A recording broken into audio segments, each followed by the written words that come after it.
All right, so Unit 4, Customs and Traditions, page 82, 101. This is a video lesson for Unit 4. And what you should do, as you are watching and listening to this video, have your book in front of you, and then we can do some of the exercises in the book as we go through each page. Right, so let's start with page 84, which is reading 1. And let's just look at the vocabulary. So what you can do is you can stop this video every now and then, and you can just try to do some of the exercises. And then if you start the video again, I will go through the answers with you. So just have a look at page 84. Make sure you understand the meaning of those words, and then try to fill in the 7 sentences. And then when you're ready, start the video and you can check your answers. Okay, so number 1, I love traveling because I enjoy experiencing other cultures and their food, celebrations and traditions. 2, in Japan, it is customary for business people to exchange business cards when they meet for the first time. Number 3, in Korea and some Spanish-speaking countries, people do not expect a woman to change her last name when she gets married. Okay, so expect to think that something will or should happen. 4, in Thailand, people greet each other by holding their hands together, bowing and saying sawadi, which is similar to hello or good day in English. Number 5, many languages have 2 ways to say you. They have a formal word to use in polite situations like work, and a different word for family and friends. Number 6, I always spend a lot of time on my hair and clothes before a special occasion. I want to make sure my appearance is perfect.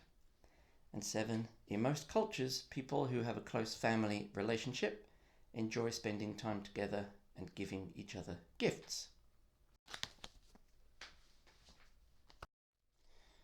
Okay, now the next part we're going to look at is annotating a text, page 85, and the article on 86. Right, so when you are annotating a text, and that basically just means taking notes, they give us 3 ways to do it. Those are the 3 bullet points. Highlight the main ideas in a bright color, or put brackets around them. Or highlight keywords and phrases in a different color, and then use the same colors, like a color code. And then the last one, which is probably the most common one, underline, circle, or box important details, such as examples, reasons, and supporting arguments. So it's just about taking notes or making notes as you read an article. Okay, so look on page 86, and that would have been the reading that we would have done together. If we had done a Zoom class, we would have read article 1 this week. But you can see there that there are some examples of annotating a text, making notes. So in paragraph 1, the title of this, by the way, is Customs Around the World by Andy Schmidt. In paragraph 1, you can see that there are some parts that are underlined. There are some words which are in bold. And then there's also some highlighting and circling. So it's just examples of how you might want to take notes, make notes as you read. And I'm sure you probably do this anyway. All right, so we don't need to read all of this, although I would suggest to you that if you want to do some extra studying, reading this article wouldn't be a bad idea. But he talks about different countries have different customs. And he gives 3 examples of Brazil, Japan, and Saudi Arabia. And it's just things about how people interact with each other, how they say hello, business meetings, and how they are different in different countries. Okay, but I'm not going to read this with you in this video lesson, so if you want to read it and answer some of the questions in the book, that's up to you, but we're going to keep moving on with this video lesson to the next slide. Right, so now we're going to page 92, and we're going to look at some of the language skills for this unit. And the main skill is avoiding generalizations. A generalization is when you make a statement that is too big. It's too wide, it's too general. And usually we want to avoid generalizations.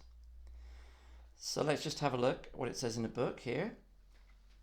In academic English, be careful not to make generalizations unless you have details to support them. For instance, a reader of the example sentence below could argue that not all cultural traditions change.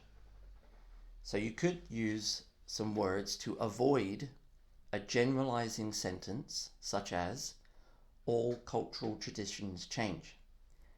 And look at their examples. You could say, many cultural traditions change. You could say, cultural traditions can change. Or you could use that verb, cultural traditions tend to change. Right, so let's have a look at the questions. Part 1 there. Read the generalizations about common customs and then use the words in brackets to make the sentence more accurate. So how would we change number 1? We tip the waiter in restaurants. It's too general. We need to make it less general. So, we tend to tip the waiter in restaurants.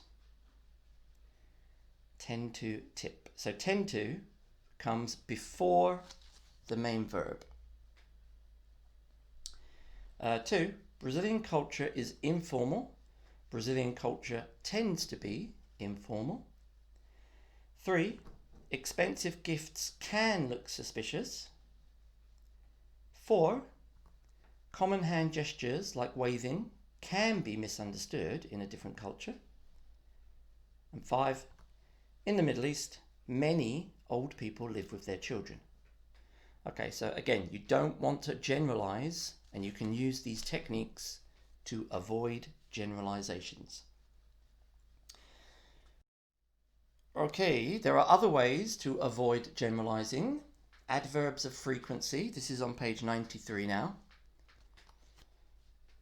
You can also use adverbs of frequency, such as seldom, hardly ever, rarely. You don't really want to use never, by the way. Occasionally, sometimes, often, usually, almost always, normally, frequently. And it says the adverbs go before the main verb, unless the verb is to be, and then it will go after that one. Examples. In Tokyo, people usually go to work by train or bus. Formal dinner parties are often difficult to organize. Right, so part 2, I think you guys can stop the video and have a go at answering those questions.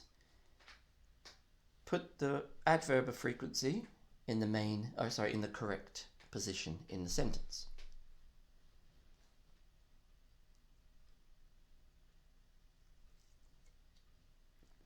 Right, so here are the answers.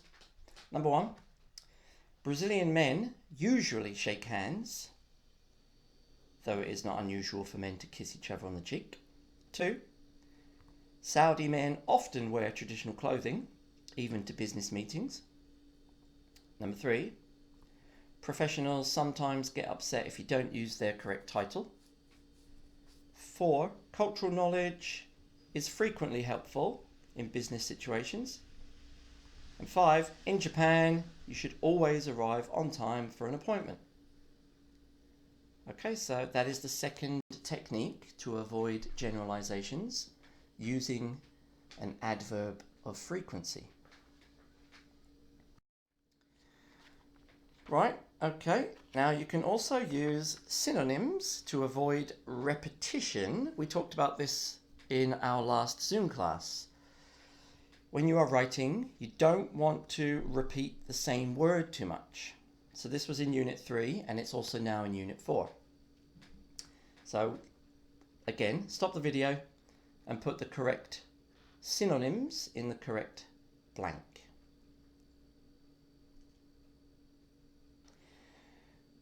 Alright, so number 1, the business meeting was short, or you could use the word brief. Number 2, the high cost of education is a bad problem, or is a serious problem. In many cultures, parents and their married children live in different or in separate houses. In some countries, cooking traditional food is becoming less popular, or in certain countries. 5, there were several powerful people. There were several important people. 6, some customs and traditions are not clear to people or are not obvious. And 7, it is usual for people, it is common for people. So again, these are just ways to make your writing more academic and more mature. Try not to repeat the same words too much.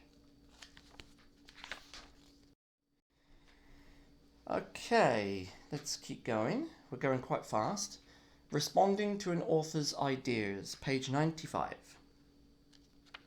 So it's important when you do your academic writing to use other people's ideas. This is what we call quoting or paraphrasing. And we're going to learn some techniques. So let's start with responding to an author's idea. This is at the top of page 95. One way of responding to a text you have read is to address the author's main ideas with your own point of view. How you respond will depend on how you feel about each point. Some common ways people respond to an author's ideas are agreeing or disagreeing with the author's points or ideas. Here's an example. Despite Schmidt's detailed research, I disagree with his views. Okay, so this is an example of agreeing or disagreeing with another person's ideas. The second one says, giving an example from your own experience or of someone you know. Schmidt talks about Japanese being formal, and this reminds me of my experience in Korea when meeting new people for the first time. Okay, so there you go. That's an example of using an author's ideas and connecting it to your own experience. Next one. Connecting the author's ideas to something you read or heard from another source. Schmidt's description of formal Japanese culture reminds me of the Murakami novel Norwegian Wood and the scene where...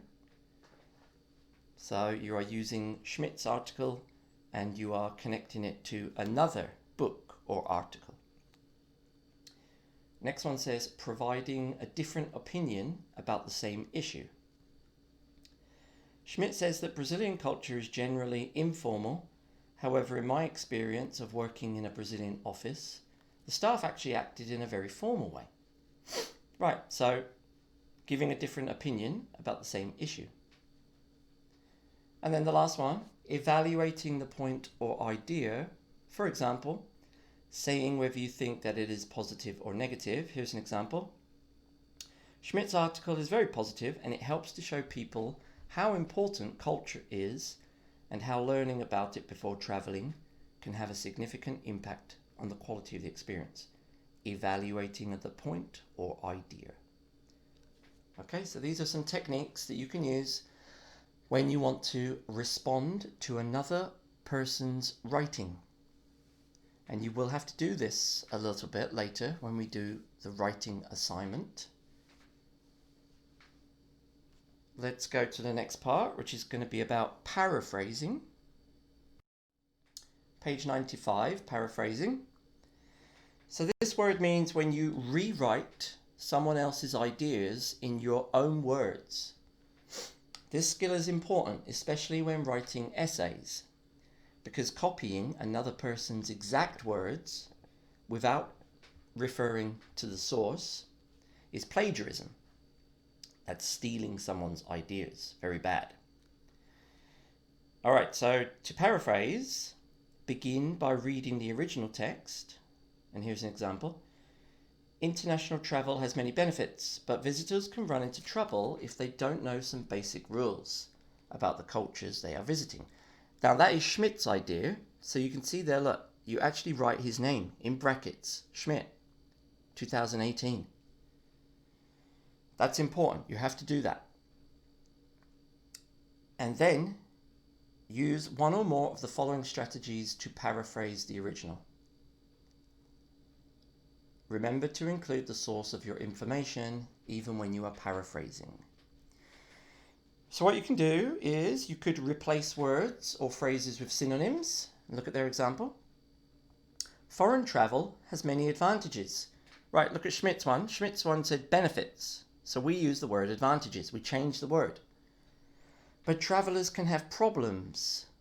Schmidt says they can have trouble. So we said problems. We don't need to read it all, but that's some examples. Changing some of the words. But you have to use, you also have to put Schmidt 2018 at the end of the sentence. Another way is change the order of some words.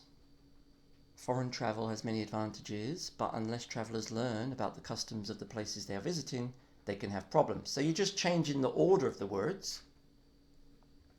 And the last one is using indirect speech by using expressions like according to Schmidt, and in this example you only put the date in the brackets. And then you could also say Schmidt states that, Schmidt believes, Schmidt states, writes. Okay, so these are all different ways that you can paraphrase. All right, let's keep going. There is an example in the book of a summary and personal response on page 97. And this is where you summarize somebody else's writing and then you respond with your opinion.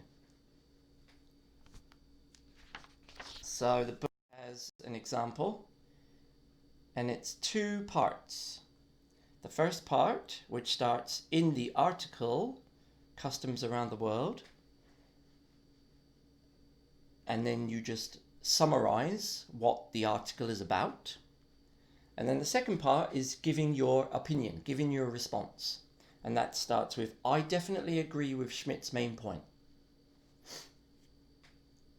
Okay, so this is another way that you can respond to an author's writings. Okay. Right, so that was quite a fast lesson on the main points of Unit 4. I would advise you to watch the video a few times and to do the exercises in your book.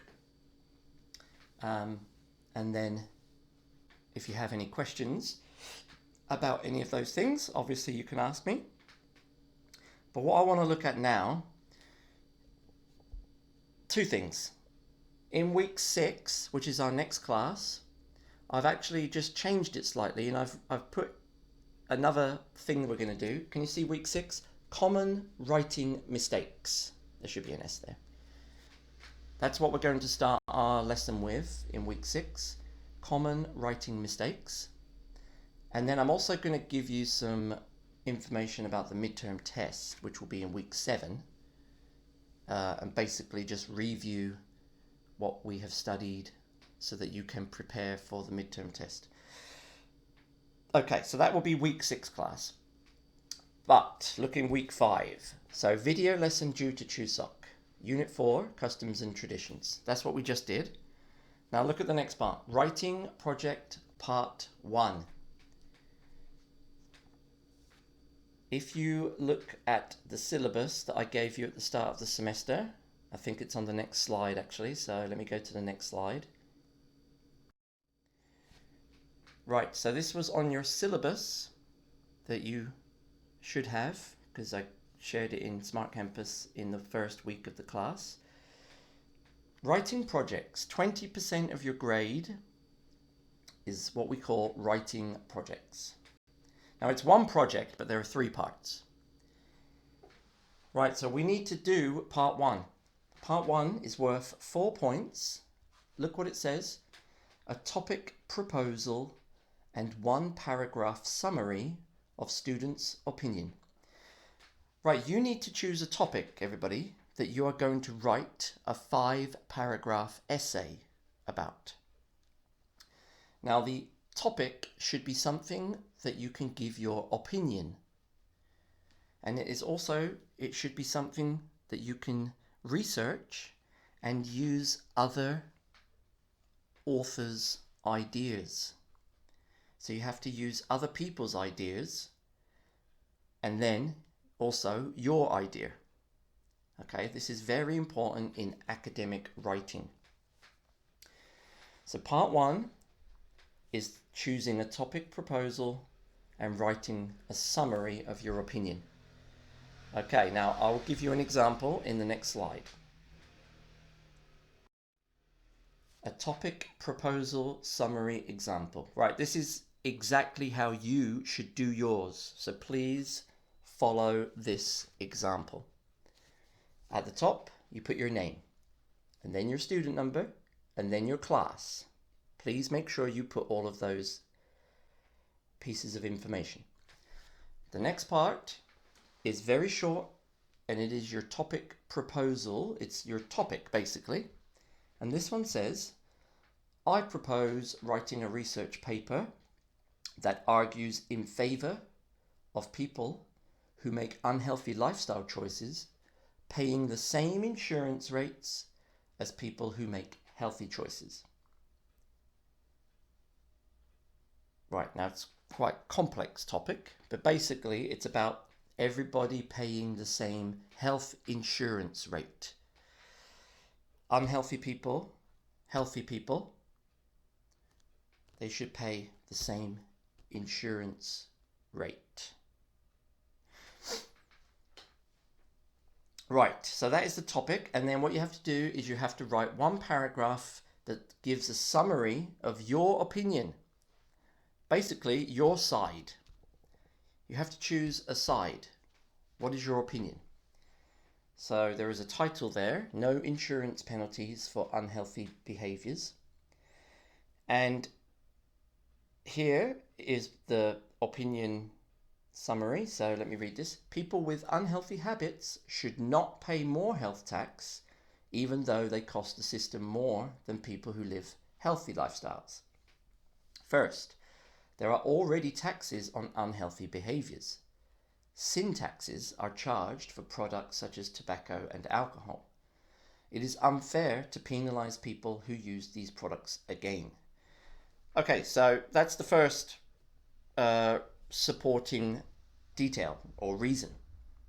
You need to have 3 supporting reasons. Second, a policy like this would be expensive and difficult to run. For example, the government would have to monitor citizens paying low rates to be sure they were not lying. To monitor even a small percentage of the population effectively would be very expensive. And then the last point, lastly, it would be an invasion of privacy for the government to make this program work. It would need to collect data on the personal lives of its own citizens.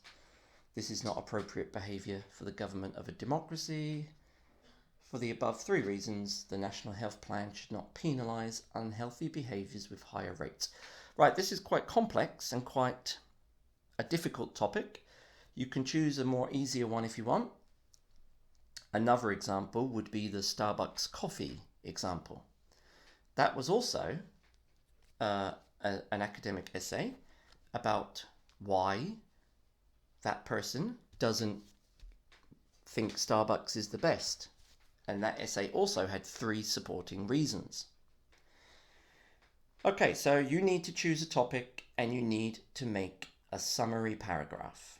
Okay, you have to do this now. This is part 1 of your writing assignment. Right, so you can choose your own topic from the book, or you can choose a topic that is related to your major, or you can choose a different topic. So basically you can choose any topic. If you have trouble choosing a topic, here are lots of topic ideas from our Unlocked textbook. I will share this file on Smart Campus for you. It's called Writing Assignment Topic Suggestions, and they're all taken from the book. So chapter 1, animals. Opinion prompt is the topic idea, and then the research prompt is what you can use in the summary. Okay, so this file has topic ideas if you want to use one of those. They are connected to the book. Or you can choose your own topic. But you have to choose a topic, and then you have to write a summary of your opinion.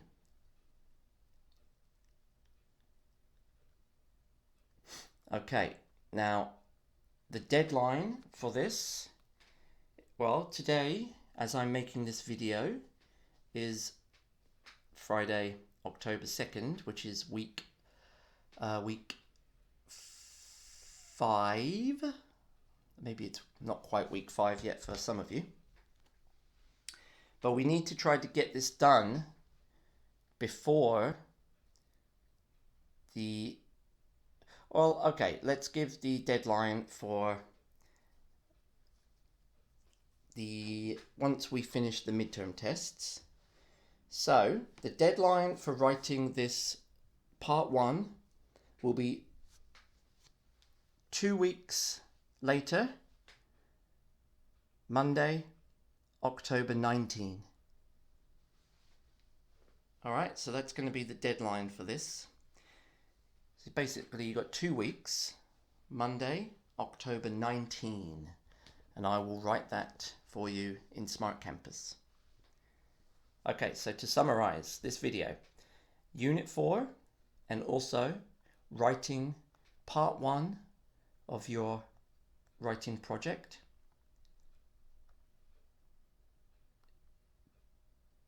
Topic, opinion, and summary. Okay. Right, so if you have any questions about this stuff, you can send me an email, and I will try to summarize also for you in the Smart Campus.